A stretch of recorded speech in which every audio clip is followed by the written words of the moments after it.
Setting ન હોય તો ડીઝલ ન મળે, હેલ્પલાઇન નંબર જાહેર કરો। જૂનાગઢ ખાતે મોંઘવારી મુદ્દે ધારાસભ્ય ગોપાલ ઇટાલિયા દ્વારા અનોખી રીતે વિરોધ પ્રદર્શન।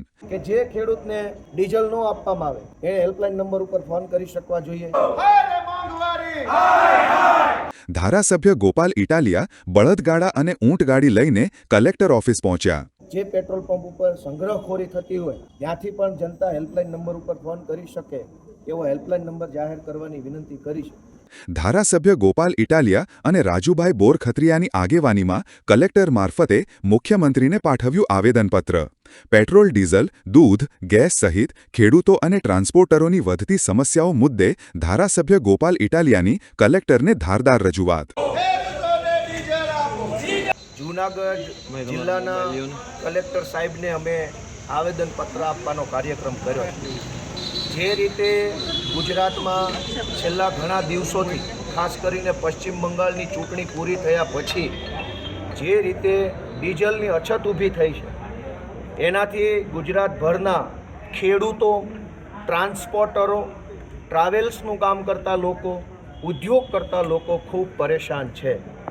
ખાસ કરીને અત્યારે આ ખેતીની સિઝન ચાલુ થઈ છે, વાવણીનો સમય ચાલુ થયો છે, આગોતરું વાવેતર એટલે કે ઓરવણી કરવાનો આ સમય છે। અત્યારે ખેતરમાં હળ ચલાવવાનો, ખેતરની અંદર અલગ અલગ મશીનરી ચલાવી ખેતર ખેડવાનો ટાઈમ છે, ત્યારે જ ડીઝલ મળતું નથી।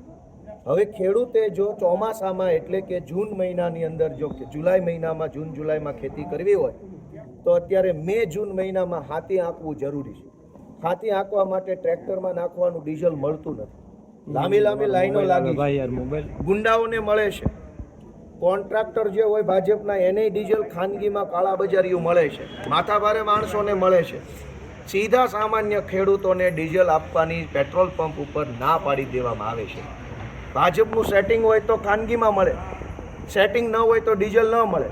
હવે ડીઝલ જેવી જીવન જરૂરી વસ્તુ માટે પણ ભાજપનું સેટિંગ કરવું પડશે। કલેક્ટર સાહેબને અત્યારે અમે આવેદનપત્ર આપ્યું છે જૂનાગઢ જિલ્લામાં કે તમામ ખેડૂતોને અત્યારે ખેતીમાં જરૂર પૂરતું ડીઝલ મળે એના માટે થઈને પ્રયત્ન કરવો જોઈએ। એક વિનંતી એ પણ કરી છે કે અનેક લોકોએ ડીઝલની સંગ્રહખોરી ચાલુ કરી છે, ખાસ કરીને ભાજપના માણસોએ અને માથાભારે માણસોએ એમને સેટિંગથી એ લોકોએ ટીપણા ભરી લીધા છે। જનતાને ખબર છે કે કયા ગામમાં કયા માણસે ટીપણા ભરીને રાખ્યા છે, ફરિયાદ ક્યાં કરવી? મેં કલેક્ટર સાહેબના અધિકારી જે હોય એને વિનંતી કરી છે કે ભાઈ હેલ્પલાઇન નંબર જાહેર કરો કે જે ખેડૂતને ડીઝલ ન આપવામાં આવે એ હેલ્પલાઇન નંબર ઉપર ફોન કરી શકવા જોઈએ। જે પેટ્રોલ પંપ ઉપર સંગ્રહખોરી થતી હોય ત્યાંથી પણ જનતા હેલ્પલાઇન નંબર ઉપર ફોન કરી શકે એવો હેલ્પલાઇન નંબર જાહેર કરવાની વિનંતી કરી છે। મોંઘવારી બેફામ ફાટી નીકળી છે, સામાન્ય માણસનું જીવવું મુશ્કેલ બન્યું છે, સરકાર આખી કોઈ વાત સાંભળવા તૈયાર નથી, જનતા પીડાય છે। હમણાં દૂધના ભાવ વધ્યા, પેટ્રોલ ડીઝલ તો મળતું જ નથી, હમણાં ફોનના વચ્ચે, લાઇટના ભાવ વચ્ચે, બાળકોની ફી વચ્ચે, દવાખાનાના બિલ વચ્ચે, તો જનતાએ જીવવું કેમ? સરકાર આની અંદર ધ્યાન ન આપે તો જનતાનું જીવન મુશ્કેલ બને એવો આ સમય આવ્યો છે। ત્યારે આમ આદમી પાર્ટી વતી અમે આજે અમારી ફરજના ભાગરૂપે કલેક્ટર સાહેબને આવેદનપત્ર આપી વિનંતી કરી છે કે ખેડૂતોને લાઇનમાં ઊભું ન રહેવું પડે, ખેડૂતોએ ધક્કા ન ખાવા પડે।